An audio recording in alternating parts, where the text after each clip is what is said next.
તું જોયા છે જ કહો. પહેલા જ બી કહેતા હોય તો ના જોયા કહેવાય. હા જોયા હોય તો એ વાત કહેવાય. છે.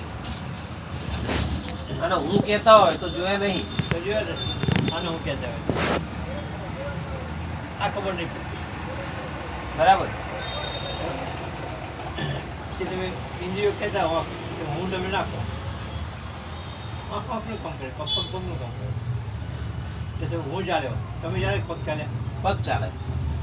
હાથ ચાલે, પગ ચાલે, પકડે હાથ, પગ મેં પકડ્યું કે તો ભેગા સમૂહ થઈ જાય ને પરસ્પર સંયુક્તથી જીવન ચાલે. કેવા સંયુક્તથી પછી એ ગમે તે હું કે ચાલે બધા ભેગા હોય. બરાબર? ભેગા થઈને એક પીડું ચાલે. ઓળખવો પડે આપણે. તમે ઓળખો ને તો તમે કહો કે આ બધા તત્વો 24 તત્વોથી જીવન ચાલે છે. એક એક જોયા, 4 અંતઃકરણ જોયા, 5 ભૂત જોયા, 5 વિષય જોયા, 10 ઇન્દ્રિયો જોઈ. બરાબર? કે હવે વાસના જોઈ કે હા પાડી દીધી. જોઈ. જોઈએ તો દેખાય તો ઈચ્છા થાય તો બાર જેવો ને સંકલ્પ સાથ દેખાય જોયું હોય તો. દેખાયો. કેન્ટીન જઈને આવ્યો. કેન્ટી કેન્ટીન જઈને આવ્યો. હાલ હાલ. તો ઘડી ગઈ જેવું પછી ના દેખાય. પછી તો બીજો આવશે તાર કઈ. જઈને આ કીધું ને કોણ આવ્યું એ વૃત્તિ. હવે બોલ્યા તો આ જઈને આવ્યો એમ કીધું. હા, એ આખું એ હમરૂપ જ કહેવાય ને મારે. દેખાયું ને આપણને. હમ ના જોયું વૃત્તિ જોઈ.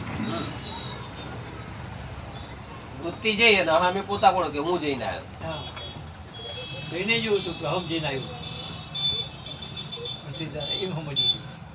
પણ એક જ જોયું હું જઈને આવ્યો એ શાંતિ માટે એ સુધારે ખરું જ્ઞાનની ભાષા.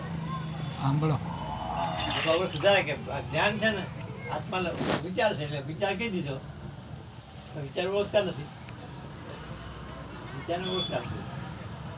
તો આ જ્ઞાન કેવું છે માનવાનું નથી, ઓળખવાનું, બરાબર. જોવાનું છે. જોવો તો ઓળખો. પણ માણસ આગળ બુદ્ધિ છે એટલે સમજી જાય. સમજે છે ને એ વ્યક્તિ સમજે છે. એ વ્યક્તિ સમજે વ્યક્તિ સમજે. એક પિંડના હું પણ જ સમજે છે. સમજે બુદ્ધિથી સમજે છે. બુદ્ધિ સમજી જાય. હા સાચું જ હોય. જે ભગવાન બોલે ને એ જ હોય. પણ બુદ્ધિ સમજે છે એટલે પિંડની બહાર ના જાય. હવે એ પંચને ઓળખવું પડે. જીવના તત્વ પિંડમાંથી ઓળખવું. મારો ભાગ ભજ્યો છે આમાં એવું ઓળખવું. બરાબર? ઓળખો તમારા મન સંકલ્પ આવ્યો હોય તો તો મન છે તો તમે તમને આવ્યો કહેવાય કે મન ના આવ્યો કહેવાય. મન ના આવ્યો કહેવાય. પછી બુદ્ધિ સત્ય દેખાણું હોય તો કે બુદ્ધિ છે આ. ઓળખો તમે તો તમે કહો કે બુદ્ધિ કહેવાય. બુદ્ધિ કહેવાય. લાગણીઓ આવે તો ચિત્તનું કામ છે. એ ચિત્ત રાગ દ્વેષ કહેવાય. થાય તો ચિત્ત ક્યાંક તમે કહો ચિત્ત કહેવાય. તો તમે નહીં ને. હા? હું પણ આવે અહંકાર આવે તો હું આવે અહમ આવે તો તમે જોનાર હોય તો તમે કેવો અહમ કહેવાય. અહમ કહેવાય. તો તમને કેમ લાગે તો ઓળખ્યા હોય તો ના લાગે. મારી ઈચ્છા છે. બરાબર? તો બધાને જોનાર કોણ છે? આ 24 તત્વો તો એ કામ કરે છે તો જોનાર કોણ છે? જોનાર પોતે વિચાર ઉપર છે. તો વિચાર પે છે એમાં હું છે, એમાં હું નથી. હું તો દ્રશ્યમય. નામ છે, નામે નથી. આકાર છે, આકારે નથી. તો કેવો છે? એ તો વ્યાપક છે. જ્ઞાન. તો જોનાર તમારું પોતાનું ક્યાં લાગ્યું? હું મને આપ્યું કે જોનારમાં લાગ્યું? જોનાર. જોનારમાં રહો અને ઓળખો કે તત્વ.